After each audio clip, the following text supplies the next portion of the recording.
Bonjour à toutes et à tous, c'est Magic Focus, j'espère que vous allez bien. Aujourd'hui dans cette nouvelle vidéo nous allons parler du tout premier coaster Disney, le tout premier coaster Disney, son histoire, son évolution.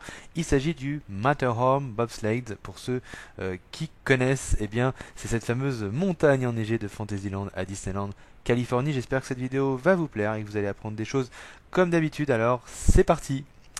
Alors, ce qu'il faut savoir, c'est qu'au départ, il y avait simplement une butée, hein, une grande butée qui s'appelait Holiday Hill, avec des bancs, de l'herbe et un point de vue sur le château, que les Imagineers avaient nommé d'ailleurs Lookout Mountain. Donc il y avait vraiment une vue directe sur le château.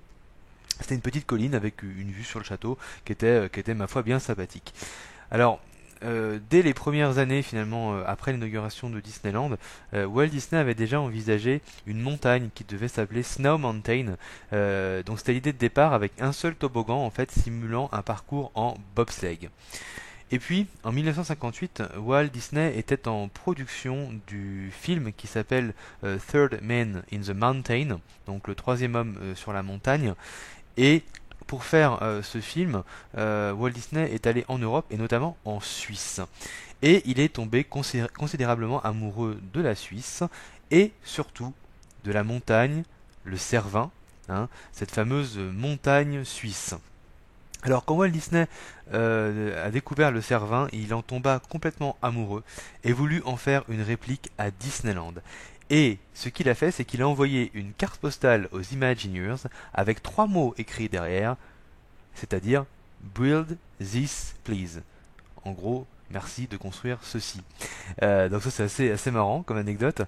Et puis, quand Walt est revenu en Californie de retour de son périple en Europe et de son tournage, il ramena bien sûr avec lui des documents et des photographies de la montagne pour que la montagne puisse paraître la plus authentique possible, la plus ressemblante. Il fallait cette montagne absolument à Disneyland. Alors, les Imagineers construisent d'abord, bien sûr, des maquettes hein, que Walt finira par approuver, des maquettes qui devaient vraiment être très ressemblantes. Hein. Walt Disney était très strict par rapport à ça. Il y a eu beaucoup de maquettes qui ne l'ont pas plu, donc vraiment les Imagineers ont travaillé dur pour satisfaire Walt Disney.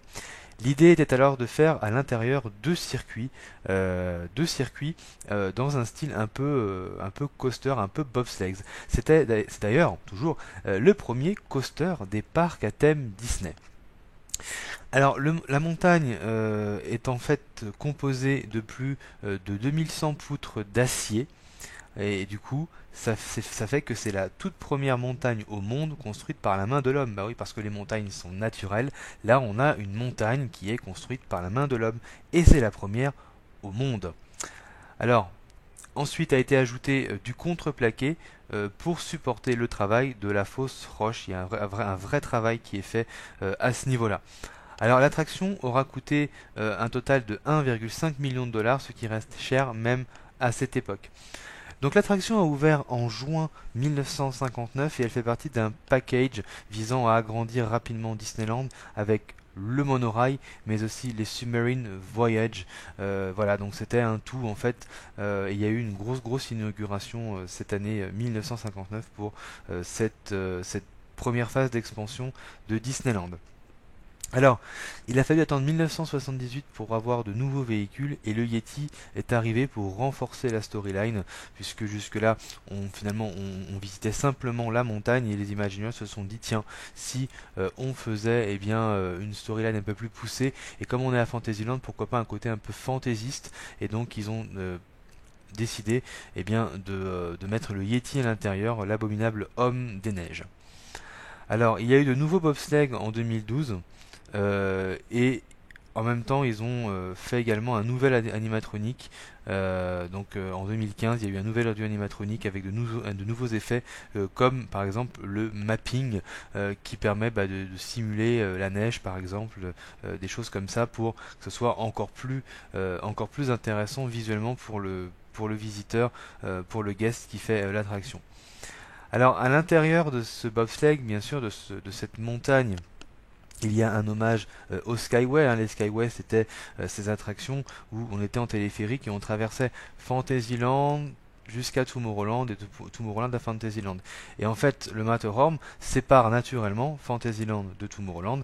Donc le Skyway passait à l'intérieur et on a un Skyway qui est en décor parmi les quelques décors de l'attraction. Alors, l'attraction à la base a eu beaucoup de noms d'essais, c'est-à-dire qu'en fait, ils n'arrivaient pas à se mettre d'accord sur le nom de l'attraction.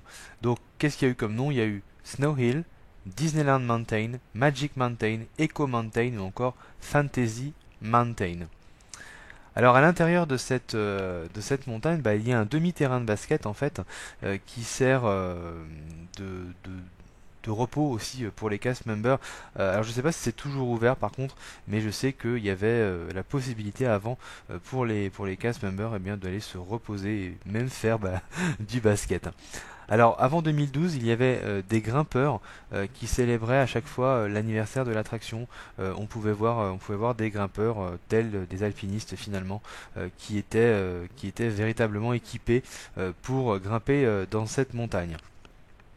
Alors quand il y a eu la rénovation de Fantasyland en 1983, en fait, ce qu'il faut savoir, c'est que le Matterhorn était le point central, puisqu'on ne pouvait pas déplacer la montagne. Donc, en fait, les équipes de Tony Baxter à l'époque ont dû faire un Fantasyland aussi proche possible que le rêvait Walt Disney. Donc, un petit village alpin, et le tout devait bien sûr cohabiter avec la montagne. Ce qui fait que quand on est dans le Fantasyland de Californie, et bien finalement on a vraiment l'impression d'être dans un village alpin. Ça ressemble un peu à la Suisse, ça ressemble un peu à ces paysages-là, et c'est absolument magnifique, c'est très très charmant, et vraiment ça a été vraiment du coup bien réussi. Alors la montagne est enfoncée dans le sol pour que celle-ci ne soit pas gigantesque. Alors elle est plus grande que le château malgré tout, mais elle ne devait pas non plus être beaucoup plus grande que le château, parce que le château doit garder quand même une certaine grandeur. C'est le cas de d'autres attractions comme ça à Disneyland qui sont vraiment enfoncées dans le sol. Là, le Matterhorn, ils ont quand même pu garder une certaine hauteur, puisque c'est une montagne après tout, et que si vous allez en Allemagne, vous avez des châteaux et vous avez par exemple des montagnes derrière. En Suisse, pareil. Donc finalement, ça ne gêne pas tant que ça, mais ils ont quand même préféré enfoncer un petit peu la montagne dans le sol afin que vraiment que la montagne n'écrase pas absolument le château. Et puis, il y a un très beau clin d'œil, bien évidemment, dans la nouvelle version de Soarin', Soarin' Over the World, puisque quand on démarre l'attraction, l'une des premières images que l'on voit, eh bien, c'est le fameux Cervin. On survole le Cervin, c'est un clin d'œil, bien sûr, au Matterhorn. Donc voilà pour l'histoire et les petites anecdotes de cette attraction, une attraction qui est devenue emblématique à tel point qu'aujourd'hui elle fait partie des attractions préférées des visiteurs. C'est sympa, il n'y a pas de grosses sensations, mais voilà, c'est très rigolo, c'est très sympathique comme attraction, et puis c'est surtout très très très joli, et ça donne vraiment un cachet très particulier à Fantasyland. Donc voilà, j'espère que cette vidéo vous a plu, que vous aurez appris des choses bien évidemment. On se retrouve dans une prochaine vidéo. N'hésitez pas à vous abonner, à liker, ça me fait vraiment plaisir. Et on se retrouve une prochaine fois. Merci d'avoir regardé. Salut.